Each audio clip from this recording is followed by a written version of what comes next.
More science books.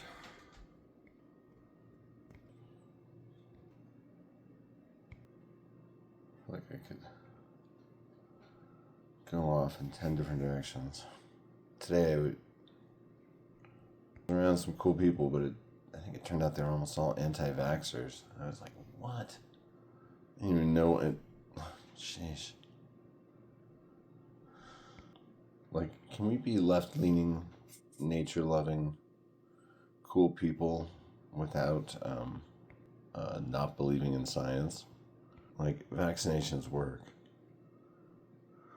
They had just been talking about midwives and nurses and curanderos, and so I told a conversation-killing historical anecdote that some of the first vaccines were discovered by central New Mexican curanderos in the 1600s, who realized that when people got cowpox, a much less bad and not usually fatal disease, then they wouldn't get smallpox. So they started inoculating people pre-syringes, by cutting people's hands and rubbing cowpox pus into it. It would save people's lives. Smallpox is like a disfiguring, painful, often lethal thing. But being anti-vax is dumb. I'm sorry. I'm not in that club. I want to get along with everyone and be diplomatic, but come on. It's not just a live and let thing when you're talking about herd immunity. Like, if polio comes back and one of my kids gets polio, or give me a break. Be killed from the left by disease policies like that, or killed from the right by war after war. Great options. Hi, cutie. I agree. It's been a nice rainy day. I'm the only person that likes weather that I know. Everyone else is always just complaining about weather. But it's windy, and it's rainy, and it was too hot. I'm like, there's got to be a better mode to operate in than just always upset about the weather. And I like clouds. The day is not better weather to me because it's just all clear skies. Strange Beauty. It's kind of a cool book. It's pretty. Feels solid. Ugh, it's baked on. I always thought it was so cool that Murray Gell-Mann discovered the quark, a part of the standard model of the atom. And a name that came from James Joyce, which is cool, from Finnegan's Wake. He discovered it here in Albuquerque at UNM. I used to drive by the old physics building and be like, that's where that happened. Now it's been torn down and there's a giant new part of UNM hospital there. But then I found out recently that he would go to the Santa Fe Institute events orchestrated by Jeffrey Epstein, and was in that circle with creepy Jeffrey Epstein, who had a place in Stanley, New Mexico. He was a real creepazoid. But I don't know that Murray Gell-Mann was, etc. But it's bad company to keep. I lost respect for Cormac McCarthy too, and I realized oh, what even is the Santa Fe Institute? But this looks like a good book, and it would help me have understanding of things. I may read it someday. Book about Newton, kind of pretty. Looks like it's in a series. Brief Lives. Peter Ackroyd. Cool. And Newton was pretty brilliant, right? Weird Al alchemist who invented calculus and discovered gravity, right? All the above. Someone marked the purse. I don't think that was me.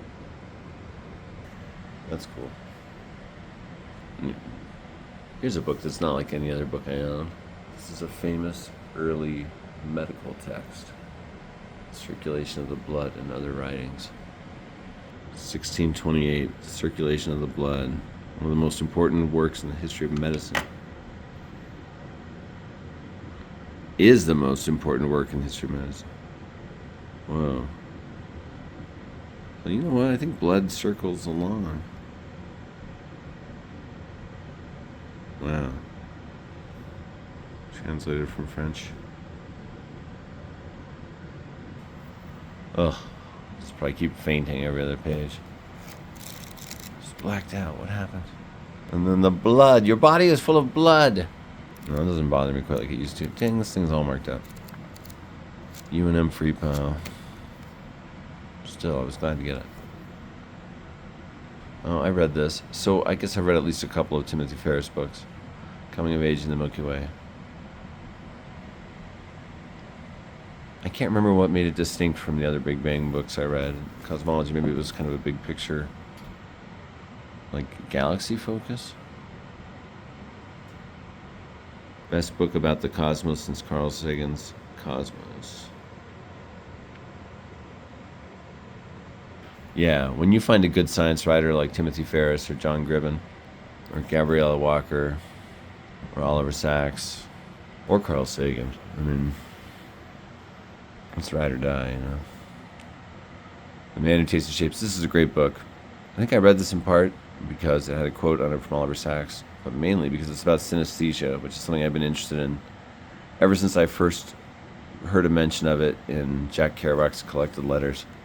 Like, what is it? Synesthesia? It's when the barriers between your senses break down and you, like, can taste shapes or see sound.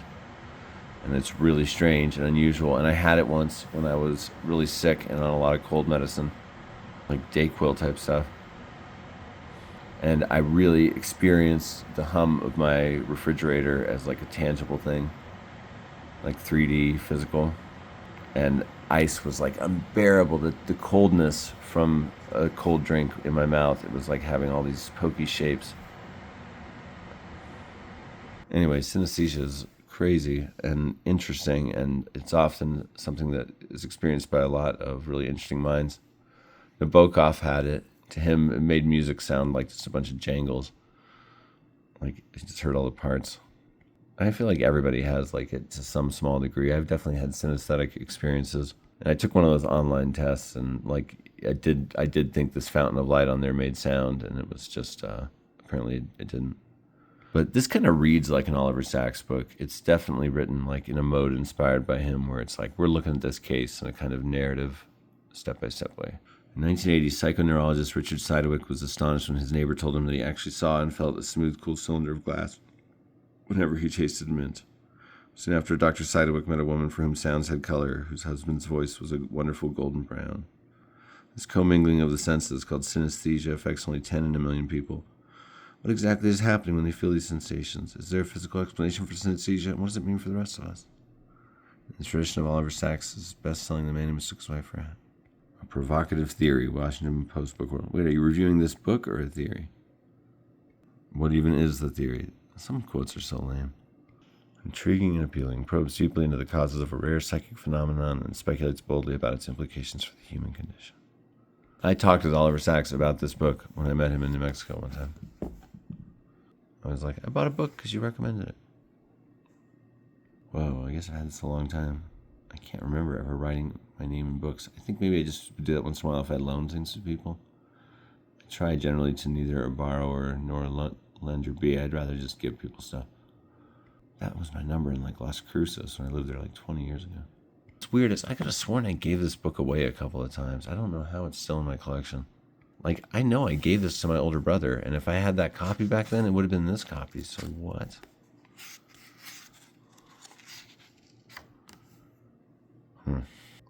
Oliver Sacks with a K.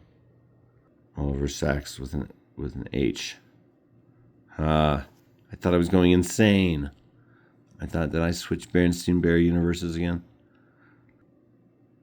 No, it's just a typo. It's gotta be. That was a roller coaster ride for me. Was it, Mike? I love a slim read. My friends who know me well will say that about me. Oh yeah, Mike, he likes a slim read. Just knock 100 pages out, you read a book. That's that guy. Especially around a topic, a single topic. Love it. And it's about the sun. Who doesn't love the sun? In praise of the golden eye of heaven, sun. It's like full of cool quotes about the sun. Sounds highfalutin in a cool way. That's a cool idea. This would pair well with The Moon and Western Imagination, which is a book I have in the art section. And yeah, I'll definitely read those two together sometime. It's good to think about the sun and the moon. There's a really beautiful episode of one of the versions of the show Ghosts, where a character has been around for tens of thousands of years as a ghost, pays tribute to the moon, his oldest friend. It's so nice. Oh, this was on a free shelf at a therapist's office. I had a free therapist for a while. That was nice. Everyone should go to therapy, no shame. I do generally feel like writing is really my therapy, though. Not that people want to read that kind of writing, but writing has a very therapeutic effect. I think of it more as art than that, but it does have those effects when you write about your own life. For good and bad. I don't know, it's always good to harrow up everything. What? Anyway, this was on a free shelf and it looks so good. It's a Dover book and it's on curves of life and the patterns that appear in nature. That sounds like a great topic. I want to know everything there is to know about that.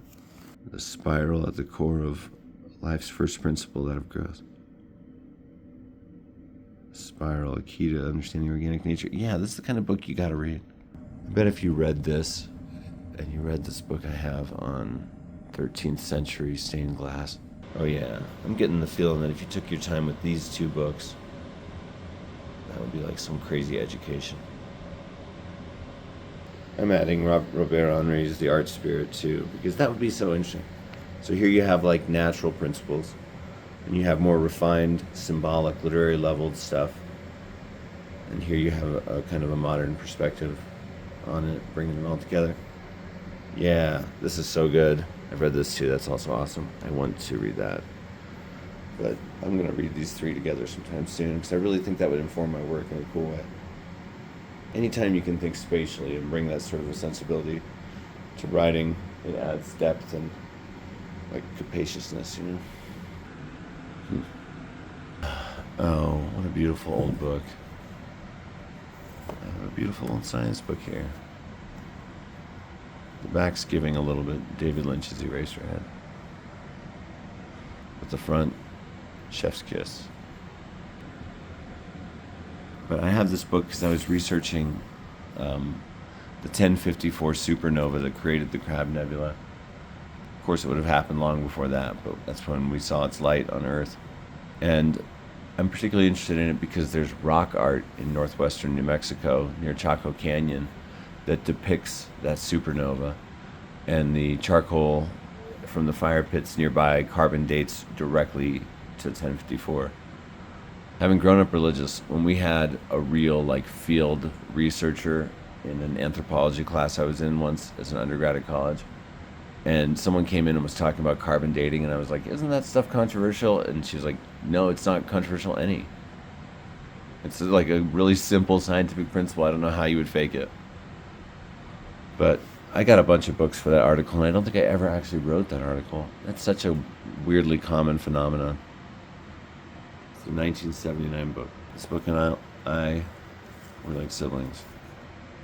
We grew up together on this crazy planet called Earth, side by side. No matter what I was doing, I always, I didn't know it, but I could have thought about it, that this book was out there, had I known. And retroactively, that's kind of a comfort to me. There were times I thought I was alone, but this book was out there. The Crab Nebula by Simon Mitten. So that's good. I will read this sometime. It is one of the more like scientifically written sorts of books. I also, for that article, got this book called Light that I don't have anymore. It was so complex. I was like, how do you read this? I'm glad I still have this, though. Maybe I'll write that article. At this wilderness camp I was working at this last summer, some people went to see that inscription. I went elsewhere, because that's how it goes, Everyone's doing different stuff. I wanted to, but, I was like working with a trek that was going another place.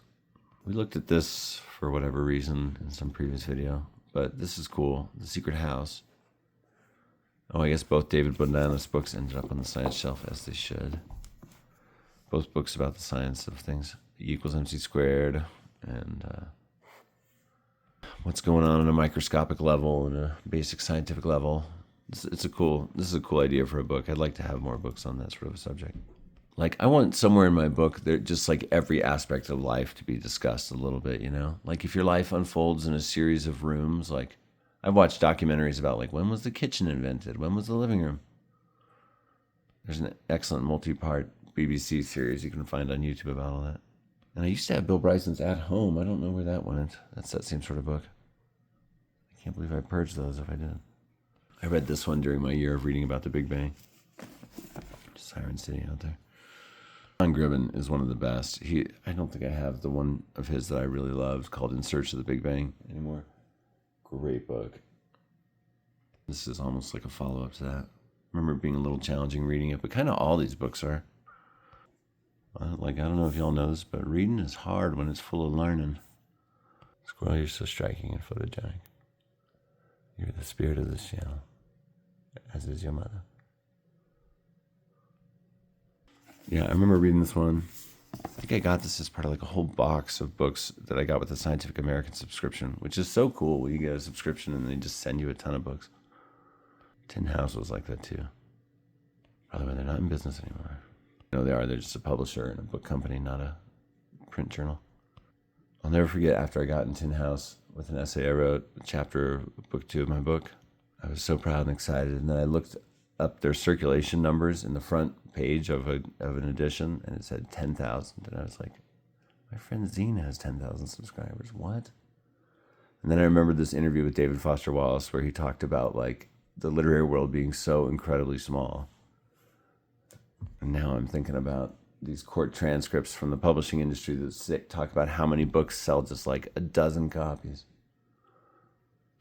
Hate the game, not the player. That's all I can say. If you're not in it for the work, what are you in it for, you know? That said, the world of the French Dispatch, where people would make tens of thousands for an article or whatever. Scott Fitzgerald barely supporting his rich wife by selling a short story once in a while. Wow, what? Could you please help work to ensure that this infrastructure stays in place for the coming generations? I remember this being kind of a side story a little bit. I mean, not a side story, but like an extension of the usual narrative about the Big Bang, because it has this new satellite data. Author of In Search of Schrodinger's Cat. You know, the thing I never understood about Schrodinger's cat is why the story is so complicated. Like, why is the cat... So in Schrodinger's cat, this like scientific thought experiment that proves a quantum principle, there's a cat in a box and it has a decaying element in there that may or may not have decayed to the point that the cat is alive or dead in there. And so basically, while you are uncertain, the physical reality that you can basically bank on mathematically at least is that the cat is both alive and dead, or both at the same time. Quantum stuff's weird. But I'm always like, why did they add that thing about the decaying element in there? Why didn't you just say there's a box with a cat in it? It's either alive or dead. You don't know. Like, it's just weird, unnecessary, like, sci-fi genre trappings or something going on there. I've always wondered. Well, cool, but I do wish I had John Gribben's In Search of the Big Bang. I'll look for that. This is a famous book. I thought I had this book for a long time, but I had like a little excerpt of it. Apparently it's giant. Extraordinary Popular Delusions and the Madness of Crowds. I read that excerpt, now that I think about it, but I have not read this complete one. It's basically like a skeptical look at mob mentality and herd mentality and so on. I liked what I've read. It's very interesting. Humanity does often need a reality check. Like, I do love that when the Salem witch trials started happening, like people were questioning it right away. One of my ancestors was a milkmaid working for the guy who wrote the first tract questioning and decrying the use of spectral evidence in court during the Salem witch trials. So it wasn't my ancestor, but my ancestor provided his family with milk. So, I mean, you know, that's got a lot of protein and stuff in it, important bacteria. I don't know how well he would have written that tract without this ancestor. Well, this looks like a really cool, big copy of this book. It's neat to have. Feels like, yeah, it's kind of grody. Of course. Nothing could be nice. That's the channel rule. Interesting. It's an olden times book. I do not believe this is a 1932 copy of this, though. This is just like a facsimile edition. I suspect 80s or 90s. Huh. Oh man, what a missed opportunity for a wraparound cover. Come on. A universe photo? You could have done it. Another baked on tag. Was I depressed when I acquired this or something? Why did I not remove these right away? Seems very unlike me. Was I distracted that day?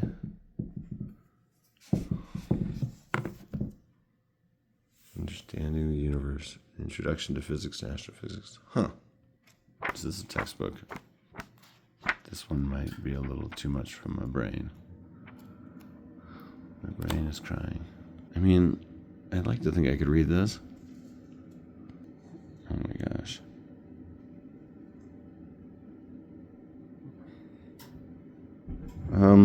Okay, this text is intended for undergraduate non-science measures. Okay, well then I should be able to. Okay, so I can handle it, but I hate to say how challenging I think this would be. Wow. Extinction, how life on Earth nearly ended. How long ago? 250 million years ago. By Douglas H. Irwin. Wonder if your family is of Irwin, Tennessee. Though I know that place was originally spelled Irwin, because I read a book, The Day They Hanged the Elephant, about that town. I had experiences there. In Irwin, Tennessee, a circus elephant during a parade trampled an abusive janitor and was tried and hanged for it from a railroad crane. Real sad story, and now the town capitalizes on it. Their antique store is the Hanging Elephant, Irwin, Tennessee. Creepy dude told us the new tradition there is hanging people they don't like. I don't doubt it, sir. Poor Mary the elephant. I mean, this book looks kind of interesting. Extinction. Yeah, it's cool to know what happened on your planet and stuff. I'd like to know. Before the Big Bang. Yeah, that's cool to think about. Maybe the Big Bang is just a beat in a cycle of a universe endlessly recycling itself. If it collapses in on itself, starts another one. Maybe it's a bubble universe emerging out of a vacuum. Maybe it's like asking what's north of north. It's not quite like time as we know it came from that event. Great topic. I also have a book called The First 3 Minutes and a book called The Last 3 Minutes. I don't think I would have gotten rid of those. Whoa, I actually think I did. What? I didn't realize how dark that purge was. Not everything should have been gotten rid of that I got rid of.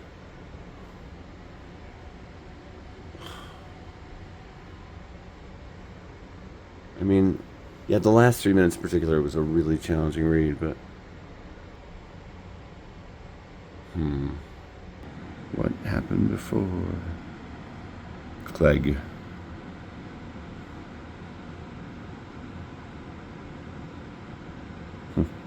Again with the price tag, what's going on here? Now it's like caked on. I gotta get some scrapey stuff. I just need to find out exactly what UNM Bookstore had. They had these little blades with plastic handles and little like pad-topped bottles of like an alcohol mix, I think. I'll just look it up online because, yeah, I want the books to be pretty.